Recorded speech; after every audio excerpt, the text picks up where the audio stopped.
invitation à l'occasion de laquelle nous avons procédé à une cérémonie de remise d'attestation de fin de formation pour des compatriotes qui vivaient à l'étranger ou volontairement ou involontairement ont été ramenés au Sénégal. Et le président de la République avait promis de leur mettre dans des dispositifs de réintégration économique et sociale. Et aujourd'hui, c'était le démarrage de ce processus de réintégration.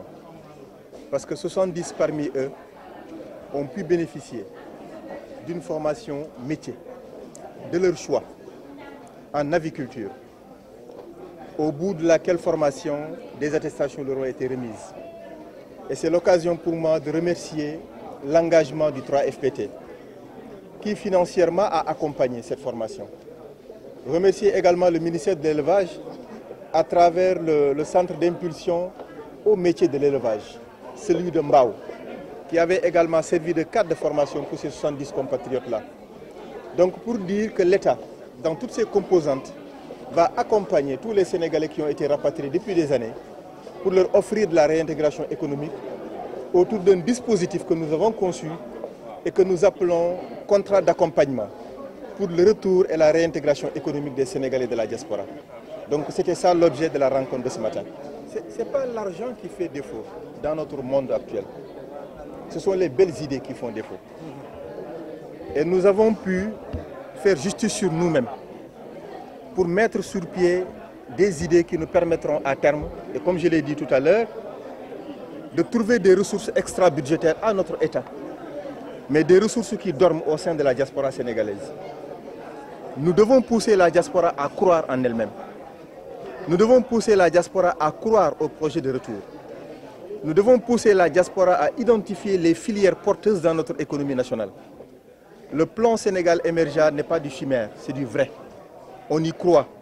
Et il y a des filières porteuses à travers lesquelles nous allons mobiliser la diaspora sénégalaise à travers des projets d'accompagnement de retour pour qu'ils puissent impacter positivement l'économie de notre pays.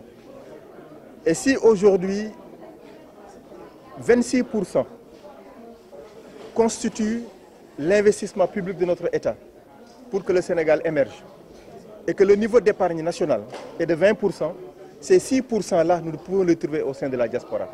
Et c'est toute la stratégie que nous sommes en train de dérouler en faveur de la diaspora sénégalaise à l'étranger. Évidemment, parce que si nous avons fait une formation en aviculture, c'est parce qu'ils l'ont demandé. Et l'approche, elle est très simple. Nous procédons à un bilan de compétences. Et la question qu'on leur pose, que voulez-vous faire comme métier?